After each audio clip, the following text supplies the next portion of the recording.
Lalitaditya sports educational and health organization के अध्यक्ष श्री अनिल भट्ट जी, इस ऑर्गेनाइजेशन के सभी सम्मानित पदाधिकारी, यहाँ के divisional commissioner Shri Ramesh Kumar ji, youth and sports affair के सेक्रेटरी श्री सरमद हफीज साहब, अरविंद करवानी जी जो रिलीफ एंड रिहेबिलिटेशन कमिश्नर हैं,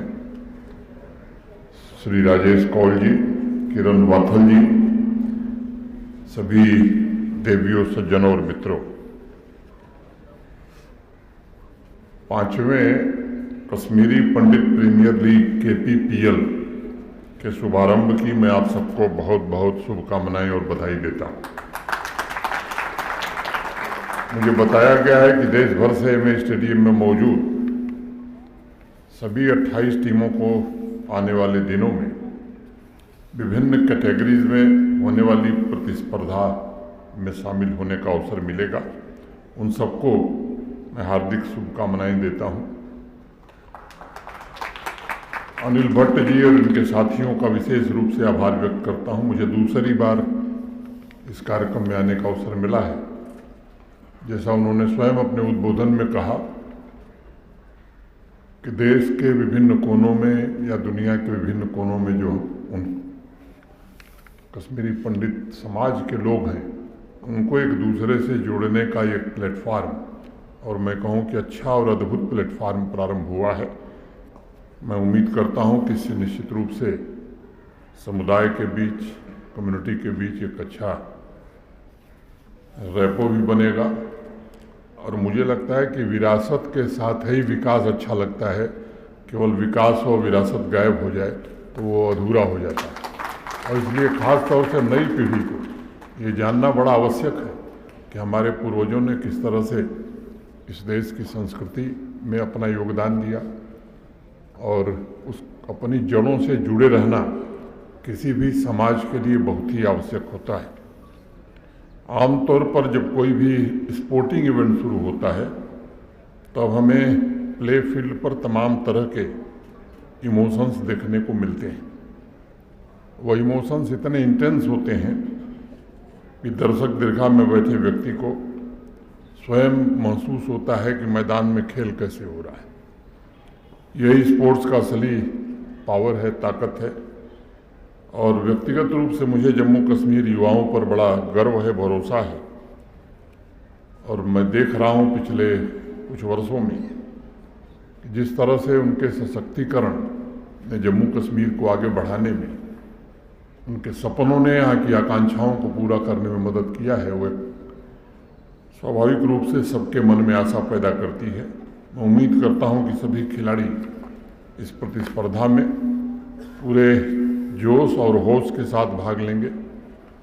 दर्शक उनके अच्छे प्रदर्शन का आनंद भी उठाएंगे। अगर आप विचार करेंगे तो मेरी राय से सहमत होंगे कि स्पोर्ट्स जीवन को सर्वोत्तम तरीके से परिभाषित करता है। जीवन का मुख्य उद्देश्य शरीर, मन और आत्मा के बीच एक अच्छा संतुलन बनाए रखना होता है, और मुझे लगता है स्पोर्ट्स हमें यही सिखाता भी है। यह हमें असंभव को हासिल करने का साहस और दृढ़ संकल्प भी देता है। स्पोर्ट्स हमें सपने देता है और उन सपनों को पूरा करने का जज्बा, गतिशीलता और ताकत भी देता है। अक्सर मैं एक बात कहता हूं कि किसी भी स्पोर्ट्स पर्सन का सर्वोत्तम प्रदर्शन किसी और प्लेयर या टीम के प्रति नहीं होता है, बल्कि वह तो स्वयं की सीमाओं पर विजय प्राप्त करने के लिए ही खेलता है। स्पोर्ट्स का मैदान हमें निरंतर प्रेरित करता है कि हम सपनों को एक्शन और परफॉर्मेंस में बदलें, ताकि समाज भी और अधिक ऊर्जावान हो सके।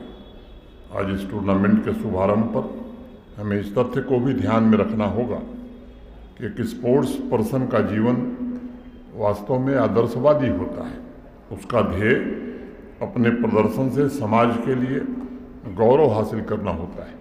अभी अनिल भट्ट जी ने बताया कि पिछले 2 बच्चियां यहीं से निकली और जम्मू कश्मीर का जो नेतृत्व कर रही हैं, मैं उनको हृदय से बधाई देता हूं और उनके उज्जवल भविष्य की कामना करता हूं।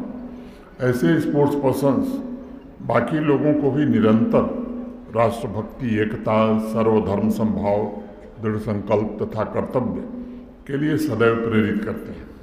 जो स्पोर्ट्स प्रेमी यहाँ मौजूद हैं वो इस बात को जरूर महसूस कर रहे होंगे।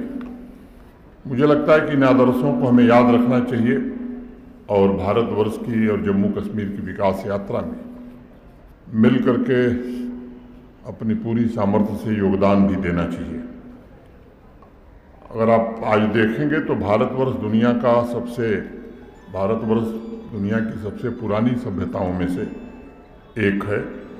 हमारी डेमोग्राफिक प्रोफाइल असाधारण रूप से आज युवा है और इससे हमारे लिए डेमोग्राफिक डिविडेंड की संभावना बढ़ जाती है। अगर तुलनात्मक दृष्टि से अध्ययन किया जाए तो एक बात साफ तौर पर नजर आती है कि युवा डेमोग्राफिक प्रोफाइल में वो ताकत है जिसका लाभ उठा करके भारतवर्ष को विकसित देशों की अग्रिम पंक्ति में हम खड़ा कर सकते हैं। आवश्यकता यह है कि प्रत्येक युवा को विकास प्रक्रिया में कैसे शामिल किया जाए, उसकी क्षमता का सही उपयोग कैसे किया जाए। मैं Lalitaditya sports education health organization के अध्यक्ष अनिल भट्ट जी तथा सभी पदाधिकारियों और सहयोगियों की सराहना करना चाहूँगा जिन्होंने अपने संकल्प और निश्चय से ये सुनिश्चित किया है कि विभिन्न हिस्सों में रह रहे कश्मीरी पंडित युवा और बच्चे एक साथ इकट्ठे होकर अपनी विरासत की सांस्कृतिक और सामाजिक संपदा को खुद जी सकें, स्वस्थ जीवन को अपनाएं तथा पूर्वजों द्वारा दिए गए मूल्यों एवं आदर्शों को भी ग्रहण कर सकें। हमें ज्ञान और कर्म दोनों पर विशेष ध्यान देना होगा। जम्मू कश्मीर की पावन धरा पर ऐसे अनेक महान ग्रंथों की रचना हुई है जिन्होंने समस्त मानवता के कल्याण के लिए जीवन मूल्यों की एक बहुत बड़ी संपदा सौंपी है। उसमें से एक शिव सूत्र भी है और उसके रचयिता वसुगुप्त, उन्होंने स्वयं लिखा, चैतन्यमात्मा कसमो भैरव। चैतन्य आत्मा है और उद्यम ही भैरव है।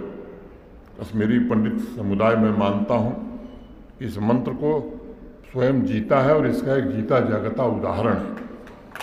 हम सब जानते हैं कि एक साजिश के तहत उन्हें उनकी जड़ों से काटा गया, बेघर किया गया, अधिकार विहीन बना दिया गया। रातों रात जब वह अपने घर, अपनी ज़मीन छोड़कर निकले थे तब उनके पास अपने संस्कार, अपने आदर्श, अपनी चैतन्य आत्मा, पुरुषार्थ और पूर्वजों के आशीर्वाद के सिवा कुछ नहीं था।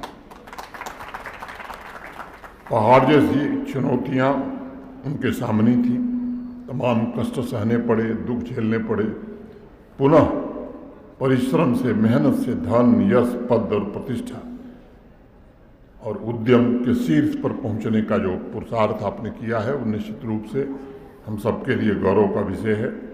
कश्मीरी पंडित समुदाय का पूरा जीवन दुनिया के लिए एक आदर्श जीवन मैं मानता हूँ, क्योंकि असहनीय पीड़ा के बावजूद सृजन की जो आग उनके भीतर जिंदा रही है वो अद्भुत है।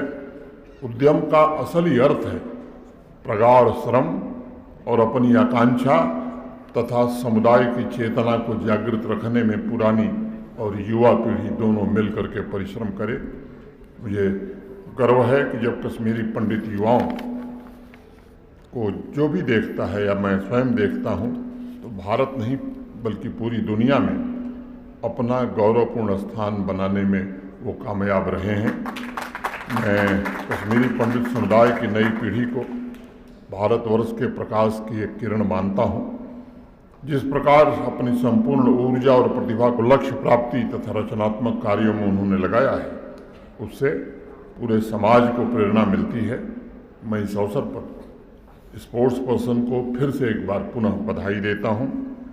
अथर्ववेद का एक श्लोक है और मुझे लगता है कि ये जम्मू कश्मीर का संकल्प भी हो सकता है। अभयम नक्तम अभयम दीवानः सर्वासामम मित्रम भवन्तु। हमारी रात्रि भयहीन हो, हमारे दिवस भयमुक्त हों तथा सभी दिशाएं हमारी मित्र हों, युवा उज्जवल भविष्य की तलाश में है। एक जीवंत, भयमुक्त, रोजगार युक्त जम्मू कश्मीर का निर्माण हो, इसलिए ये हम सबका दायित्व है कि हम उन्हें आवश्यक अवसर और सुविधाएं प्रदान करें, साथ ही साथ उनके सामने आने वाली चुनौतियों और समस्याओं का समाधान भी करें। मैं फिर से आयोजकों के प्रति एक बार पुनः आभार व्यक्त करता हूं, और जो बाहर से जम्मू कश्मीर के रहने वाले तो हैं लेकिन आए हैं बाहर से, उनका विशेष रूप से मैं स्वागत करता हूं और अनुरोध करता हूं कि ये अंतिम बार न हो, बार बार आप आइए, खुद भी आइए, कुछ लोगों को और ले आइए, ताकि आने वाले दिनों में ये जो इवेंट है ये पूरा देश जान सके और बड़ी संख्या में लोग भागीदार बन सकें। बहुत बहुत धन्यवाद। जय हिंद।